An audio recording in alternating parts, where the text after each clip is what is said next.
podcast. So what have I been listening to this week? That will no doubt be the question that's uppermost on your mind. It would seem as though I have become the tastemaker. It would seem as though I have become the trendsetter for the thousands upon thousands upon thousands of you who tune in every week for your little dose of positivity from the JHP. And so, over the past couple of weeks, you've been listening to Sleep Token.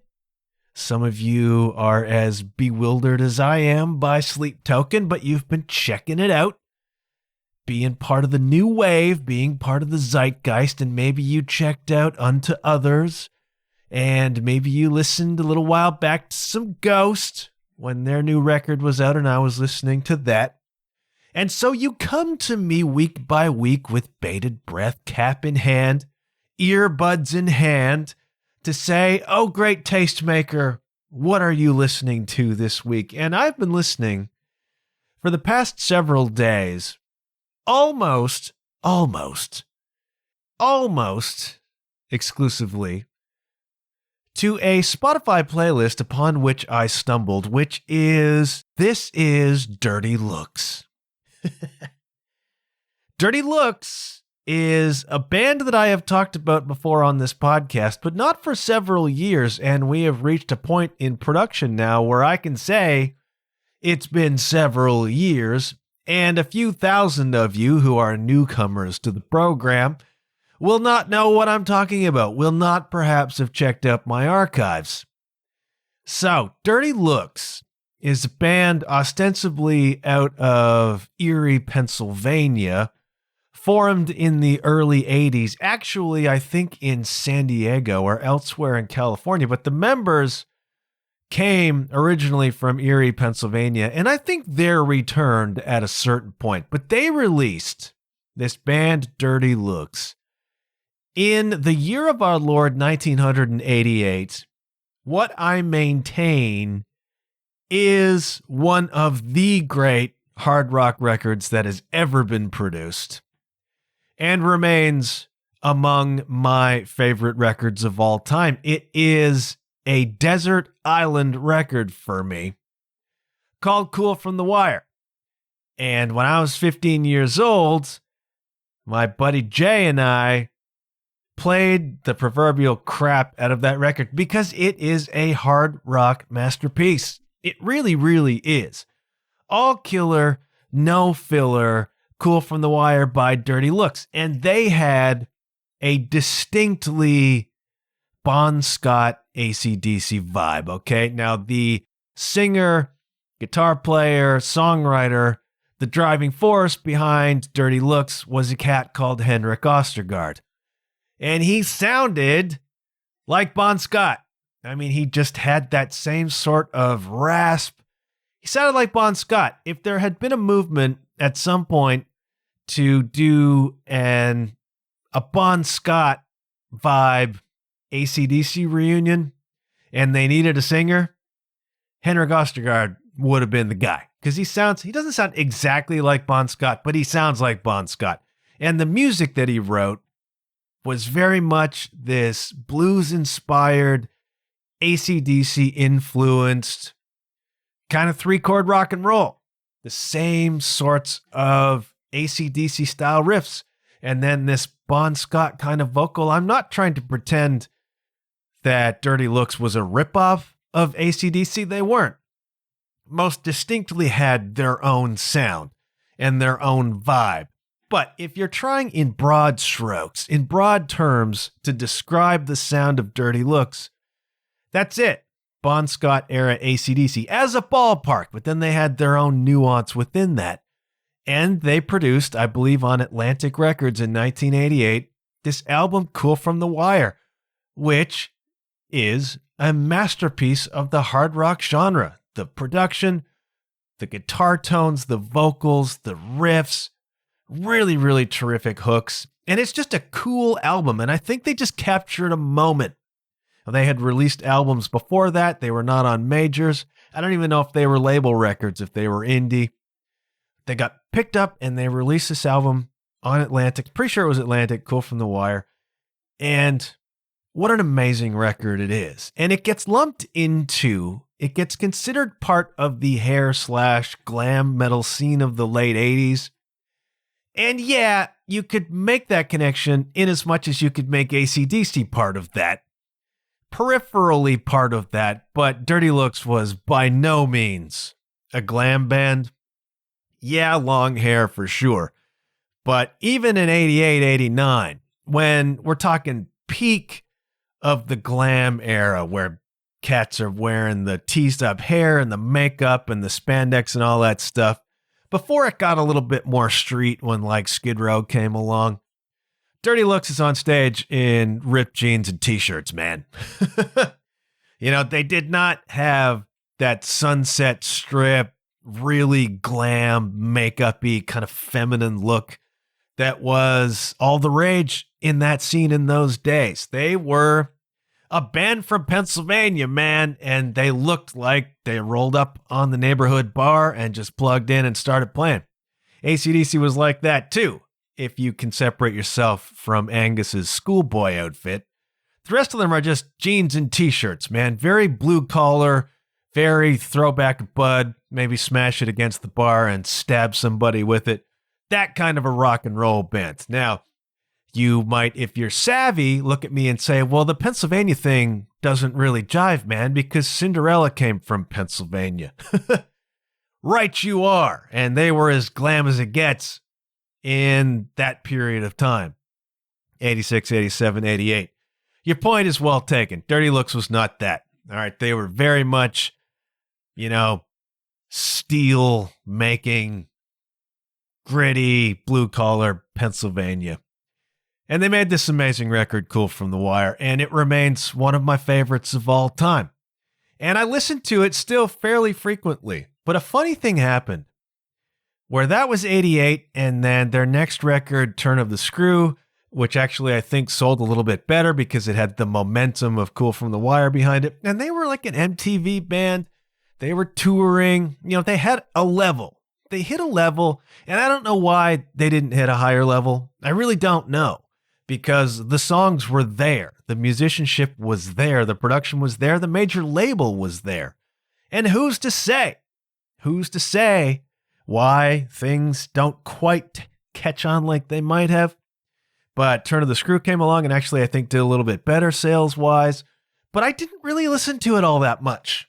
The funny thing happened. I think Cool from the Wire is such a moment in time and such a magnificent record that for me, especially as a not very discerning teenager, what came after it just couldn't compare. And so I listened to Turn of the Screw, and they had a couple of MTV songs from that. The title track, Turn of the Screw, Nobody Rides for Free was a video.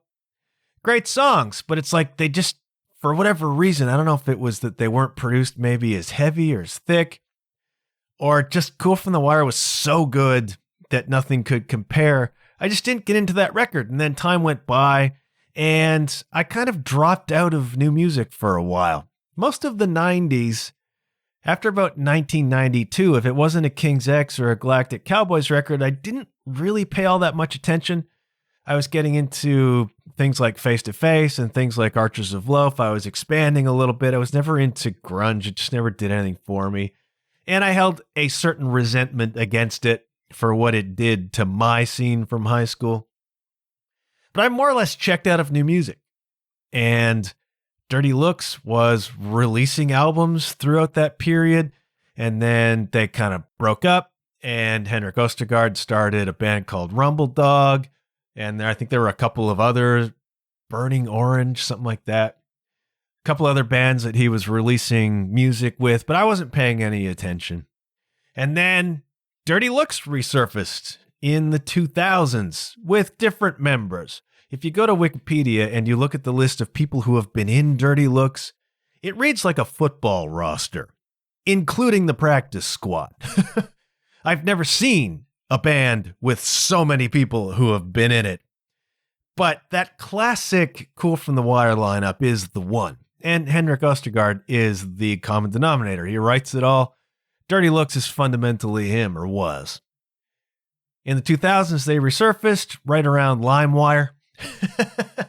So I remember downloading a couple of new Dirty Looks tracks off of LimeWire back in the day and probably infecting my computer with all sorts of stuff. And dug it. Still sounded like Dirty Looks, man. And it was still that same kind of AC/DC vibe. Henrik was sounding great, still catchy as hell, great songs. But I wasn't getting my hands on the full record, and I just wasn't hearing it all. And then just going back to Cool from the Wire all the time and listening to that. We fast forward to now, and of course, I've been listening to Dirty Looks at different times on the Spotify, and it's recommending stuff to me, and then it just pops up this week. This playlist, this is Dirty Looks. I'm like, cool. Let's check it out. And so I put it on, and I think the first song is, in fact, Cool from the Wire, the title track from that record. And where else would you start? And there are songs from that record on the playlist, not necessarily the ones I would have chosen, however. Notably absent are No Brains Child and Get It Right, which I think are my two favorites from that album.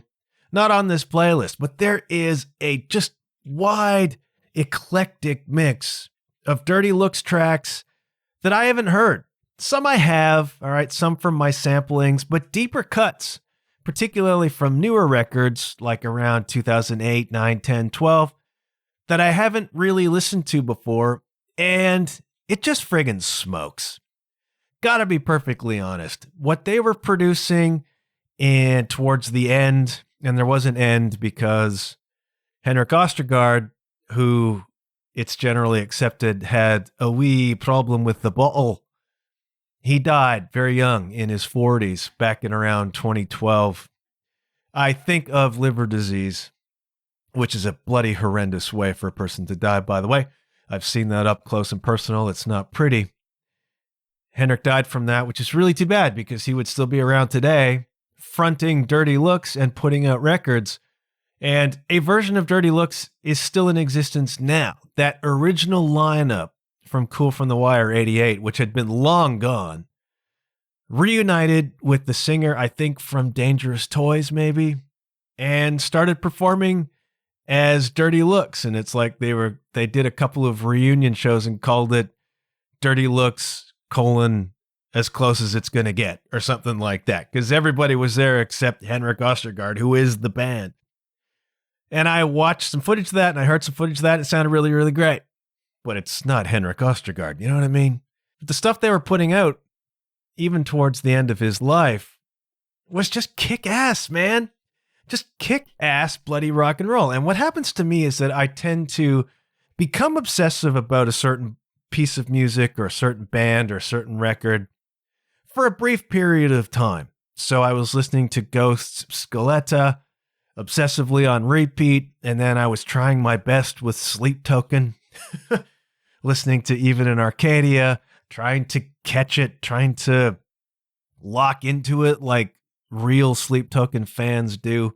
But I find what happens to me is that I'll listen to something obsessively, and then I need a complete redirection. And that could be a switch to a singer-songwriter or who knows what, depending on where I'm starting from. And I've been listening to a lot of Sleep Token, which is very artistic, very arcane, very complex, difficult, challenging music. Great in its way, but it's like when I hit the wall with that, I need a complete change of direction. And Dirty Looks is an absolute change of direction. No ostentation, no BS, no masks. Ripped jeans, a t-shirt, and 3 chords, and let's rock and roll.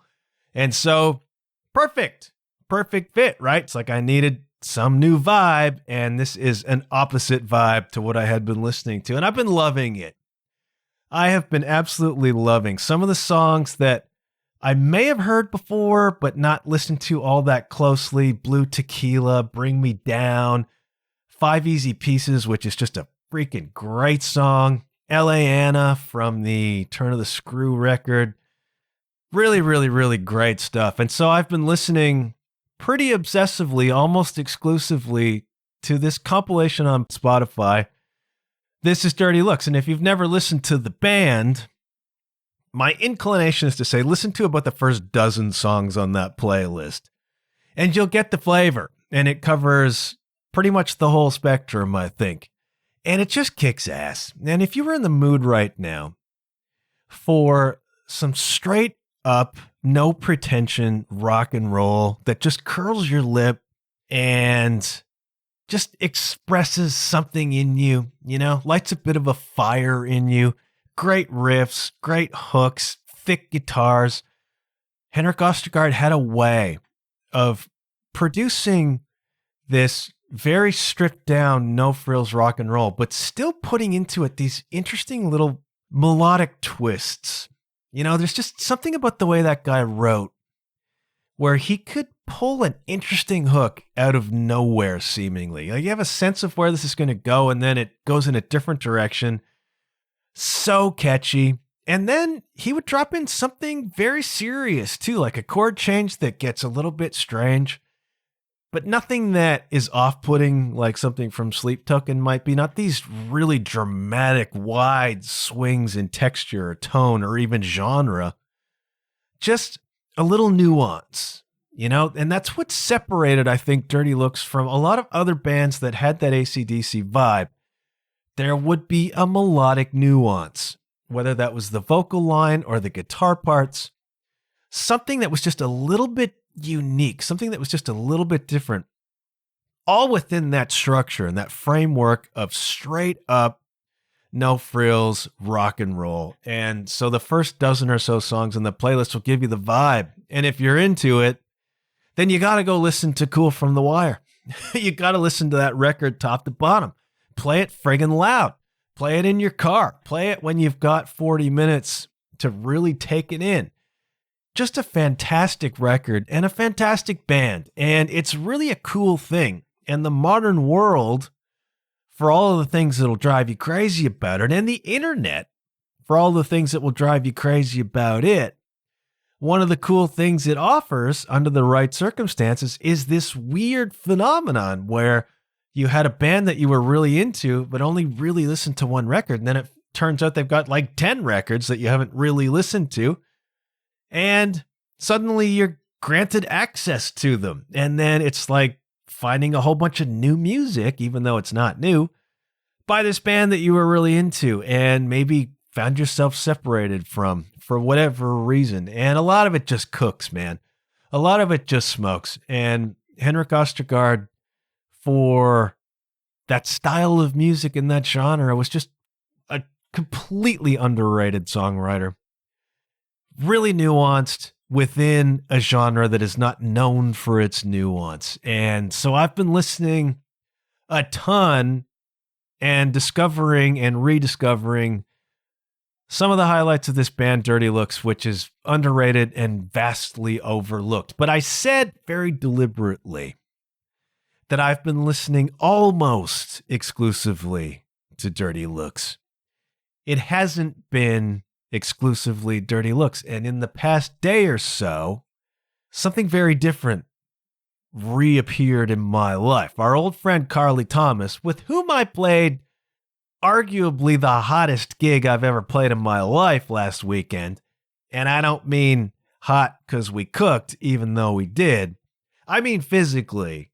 Probably the hottest, certainly the hottest indoor gig I've ever played. Now, if you're listening to us from around the world, and I know you are in your thousands, what happens in Ontario, where I live, is that it's freezing for 6 months, and then there's a day and a half of it not quite freezing, and then it's so hot you can hardly believe it.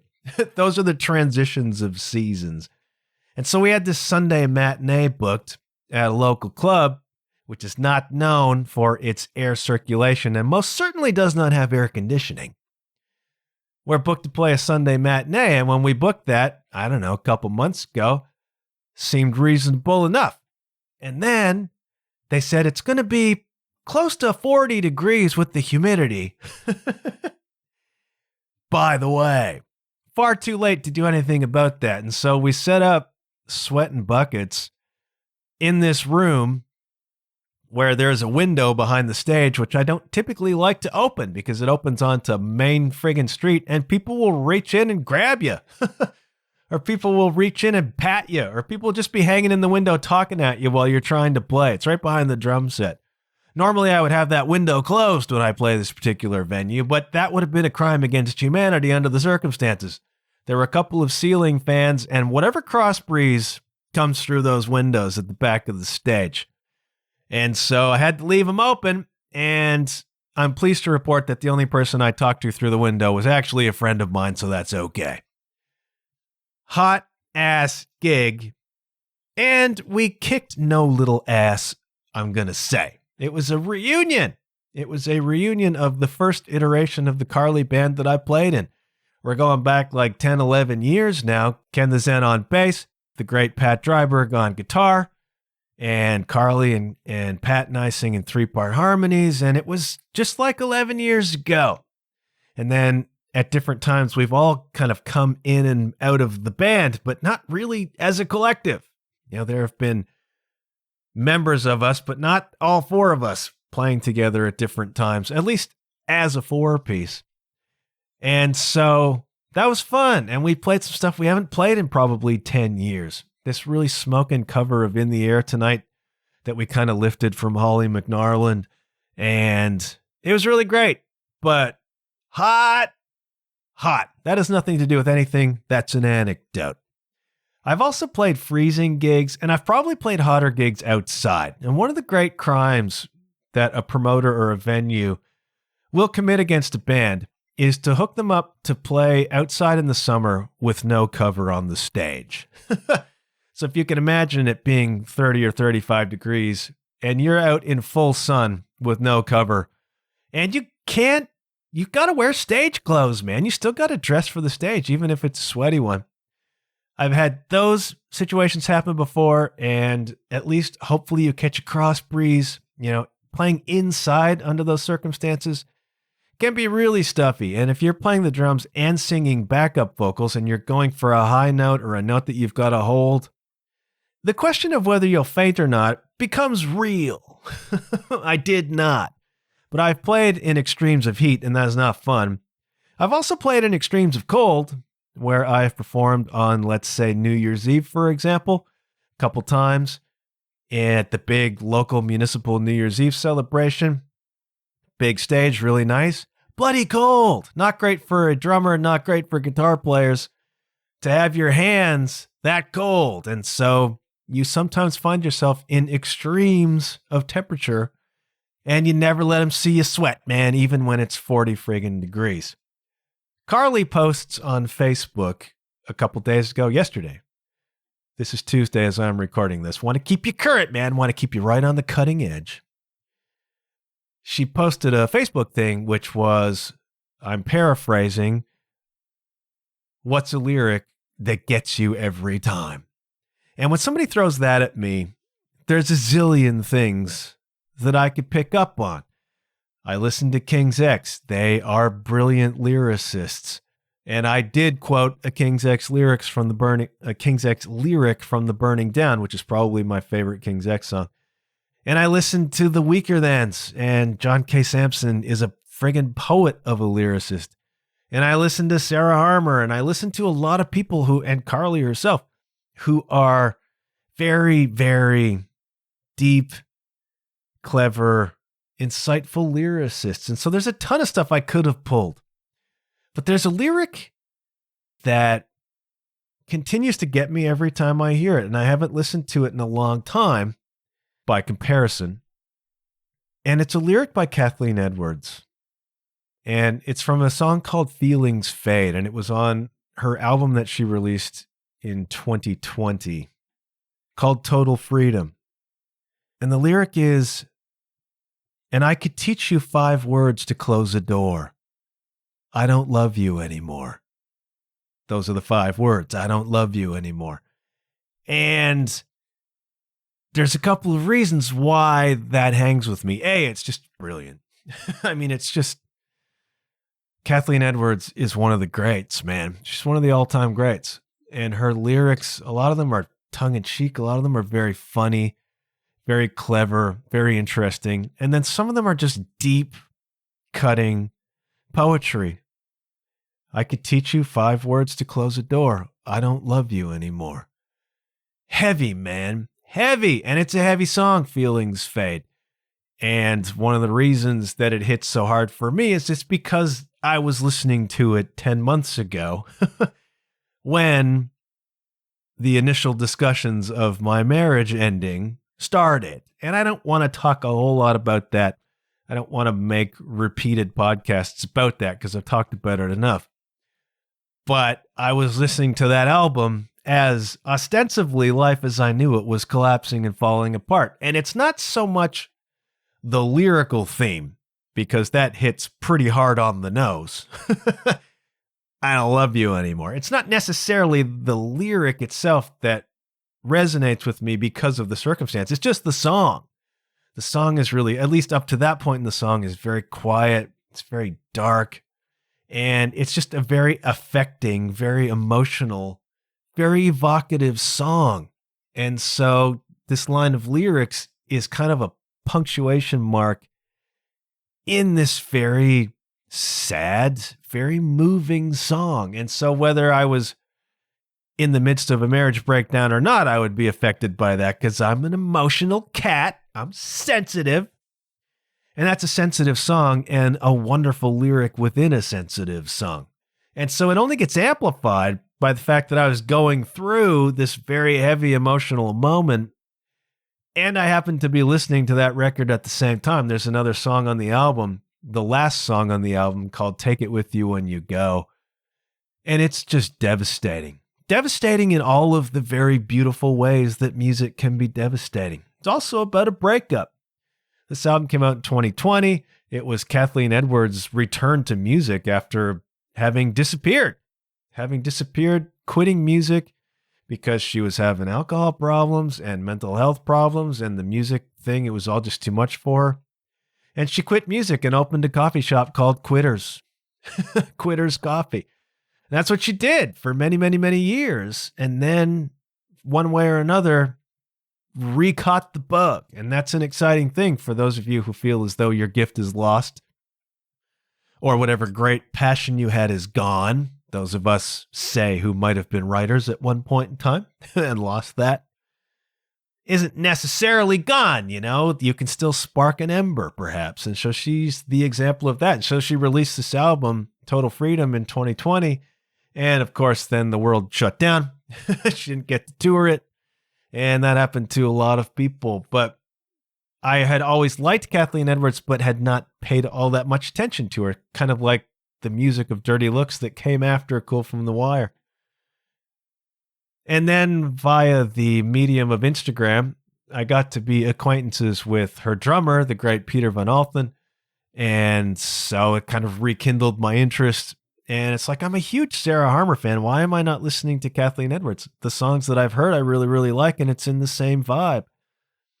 And so I started through Peter and whatever, listening to Total Freedom, and it was happening concurrently with life falling apart. And so these breakup songs, these sad songs, and then I had an important moment last October, I think, when Kathleen was playing in Hamilton with the full band, and Peter guest listed me, God love him, for that gig.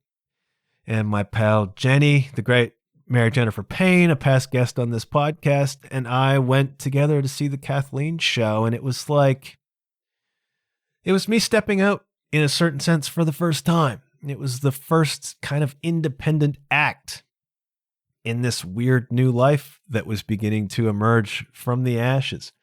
The ashes were still smoking. They're smoking still. But at that time, they were smoking just a little bit hotter. And so bringing this lyric back to mind via Carly's Facebook post, kind of synchronistic, kind of timely, because I've been putting myself back in that place a little bit, because I'm beginning to recognize a bit of an evolution. And again, I don't want to talk so much about marriage breakups. At least I don't want to say anything that I've already said a million times about it, but I've just noticed, probably since Berlin, I went to Berlin a few weeks ago on a little solo vacation. It was the next step, going to Hamilton to see Kathleen Edwards, stepping out as it were, was one step. Going to Berlin on a solo vacation, solo trip, solo experience, solo adventure, that's an amplified stepping out, But I've recognized kind of during Berlin and since Berlin, this not sudden, but this evolving comfort I have with just being by myself. And it takes me back to 10 months ago when this began to hit the fan. Nobody knew about it for a little while after that, but the actual collapse was happening about 10 months ago. The initial discussions. We negotiated this. This is what makes our separation special, and it's one of the reasons why we're still living together now as we sort of get our ducks in the proverbial rows. It's an amicable split. It was not a tornado. It was not a bomb that fell. It was a negotiation. And that's not always the case, and I'm glad it was, and I'm glad it remains that. But I've recognized now the phases, and I think that's what this is all really about, is an encouragement to those of you who are probably or are now in the throes of some great change like that, which is scary and unexpected, difficult, painful, all of those things. I'm recognizing now, with hindsight, in retrospect, kind of the phases of first coping and then, if I can use the word without seeming woo-woo, healing. Healing's kind of a buzzword these days, and for whatever reason, it kind of rubs me the wrong way. Maybe that's that toxic masculinity in me, but I'm beginning to recognize the phases of this journey, if I can use another one. And this song takes me back there. I'm one of those people, and if you listen to my show, you probably are too. I'm one of those people who is affected very much by music, and I tie music to memory, and I tie music to place.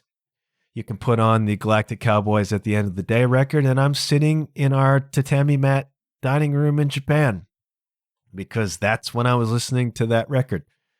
And so it is with this song, Feelings Fade by Kathleen Edwards, just remembering those lyrics and then remembering being in that place and being in shock. I recognize now, for the first little while in shock. Even though it was a negotiation, even though it wasn't catastrophic, it wasn't as though life reached down and yanked me out of a world and slammed me into another one, because that happens. You come home and find all of your clothes on the front lawn and the door locks changed, or you come home and open the door and all the furniture is gone. Your life has been ended. Your world, you've been ripped out of it and thrust into another. 'Twas not that. It wasn't that. But it's still a shock. It's still a life ending. It's still an identity ending. And it's still a future ending. And it's bloody frightening. And at the time, I needed to find a job, and I was worried about a lot of things. And it was a huge shock to the system. You've been married for 27 years. All of a sudden, you're not anymore. And you're like, what the hell? What is life now? What? Just a lot of question marks. And I can recognize now in retrospect, I'll caveat this by saying I've handled all of this very well, in my opinion, and my therapist's opinion. I have set out to be as above reproach as I could be. I think I've done a pretty good job. I think I've kept it together well. I have seen people do this badly. I have seen people do this fatally. And I've seen people do it well, and I've tried to emulate those people. But I was in shock. I recognize now that I was in shock, and I spent a lot of the end of last summer and the early last fall just wandering my neighborhood, quite literally for hours at a time, just wandering the neighborhood, talking to myself and trying to pump myself up and saying mantras. I can recognize now in retrospect, just trying to hold it together in the face of enormous fear and uncertainty, which are not great for somebody with anxiety. Fear and uncertainty are the fuel of anxiety. I recognize now that I was just coping, right? And then there was a period of time where I was going out every weekend. It seemed like asserting my individuality was like I'd need to sample the new world. I need, I was sort of trying to ram a new world into existence. And God bless my friends who were there and are still, and who I still see regularly.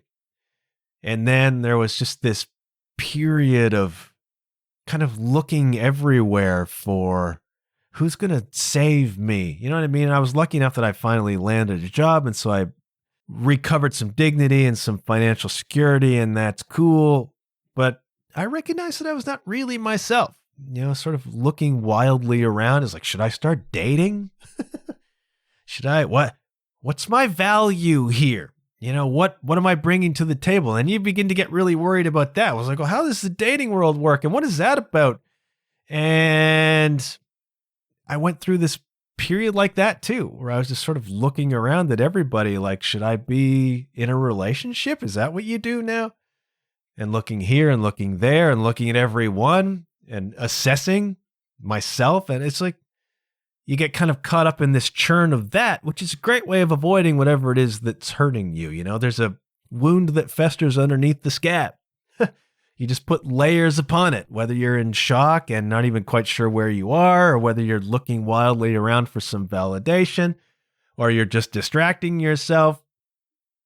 The healing is happening, though. This is what I'm discovering, because I'm in a very much different place. And going to Berlin by myself was an actual assertion of individuality and independence, and a realization that there's a world out there. And then the first sort of green shoots, this glimmer of recognizing that you can build a new life and that it's okay and actually maybe even exciting. And then all of a sudden, you're looking around now at what's available to me.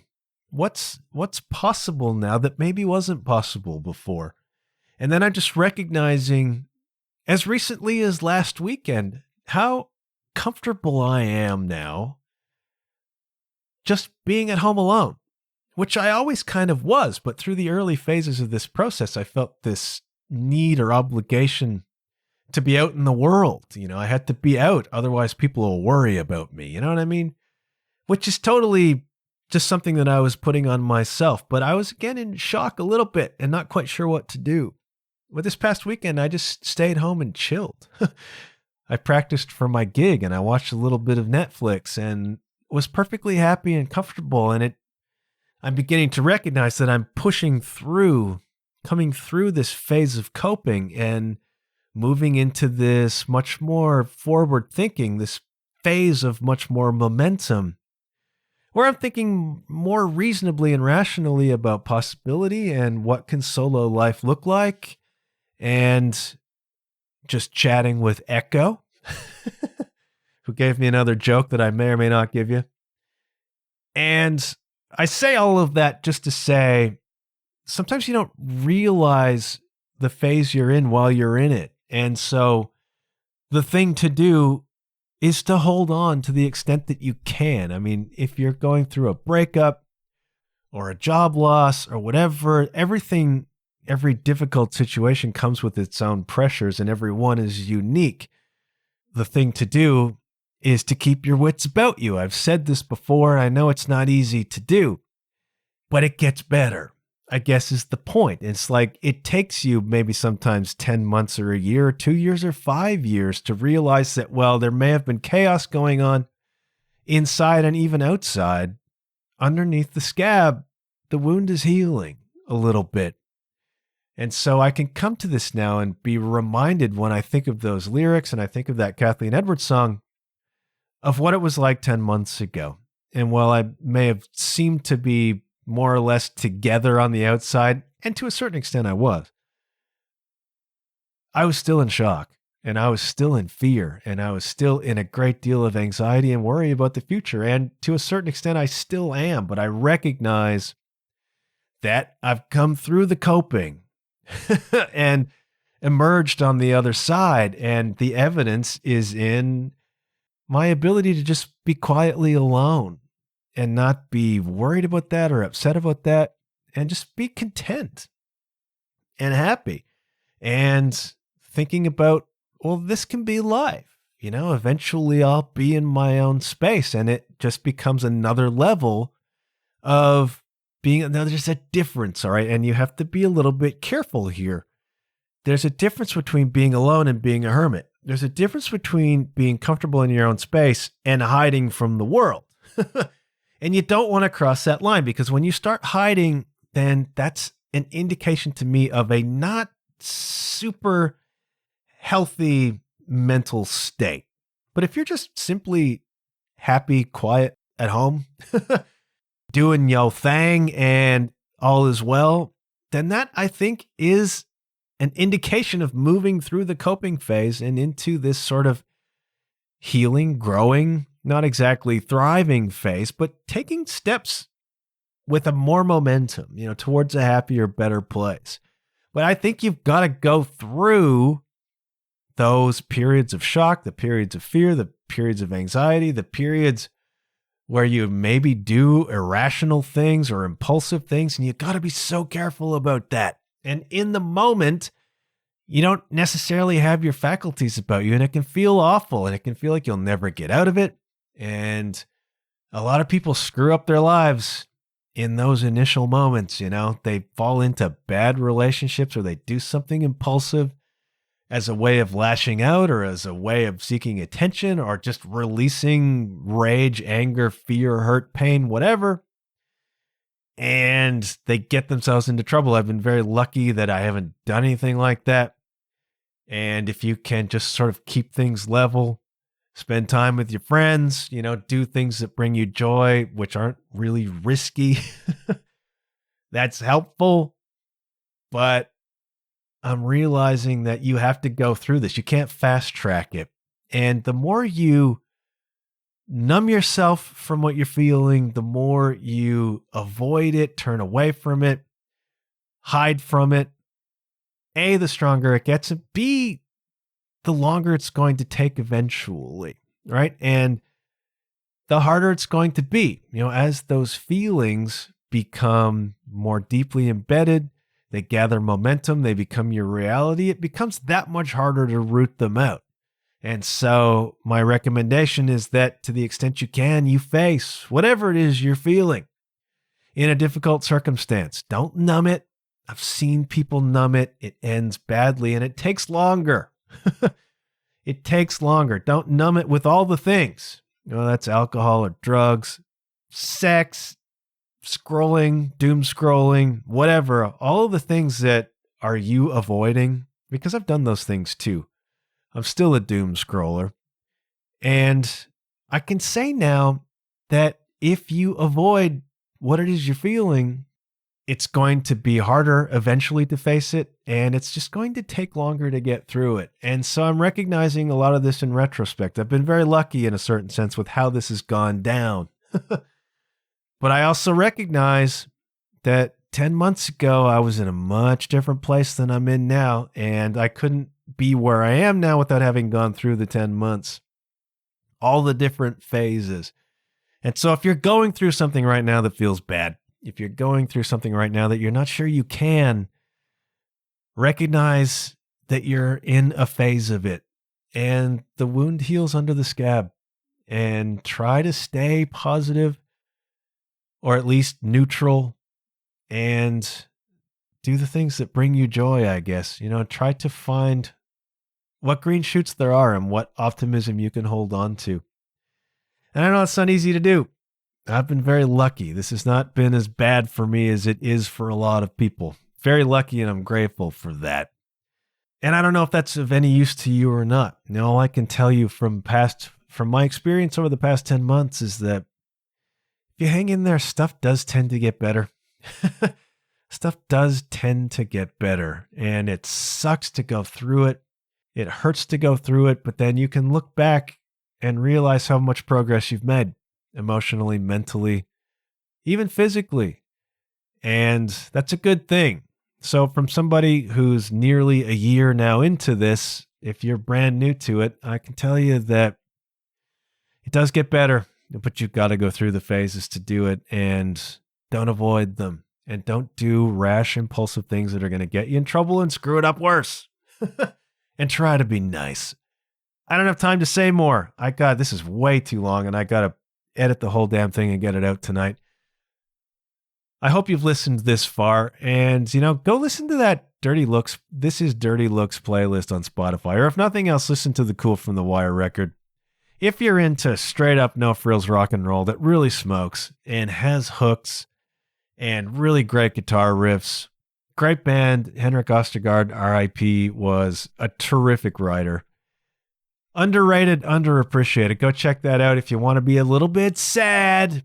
Listen to Feelings Fade and take it with you when you go. From the Kathleen Edwards record, Total Freedom. And if you just want to hear a really great record, Americana style, with drumming by the great Peter Van Alten, listen to Total Freedom or listen to a Kathleen Edwards playlist, because she is one of the all-time greats, and I'm really pleased. And she has a new record coming out this summer, by the way. Catch her on tour. I'm hoping to open those shows. Wouldn't that be great? Let's get the Carly Band on there. Thank you for listening this far, and I'll be back, hopefully. It's a struggle these days, kids. I'm not going to lie to you. It's a struggle, but we got more than we needed this time around. So thank you for listening. Do take care of yourselves. Remember that good things happen when you put yourself out there. And hey, kids, check you later. Yeah.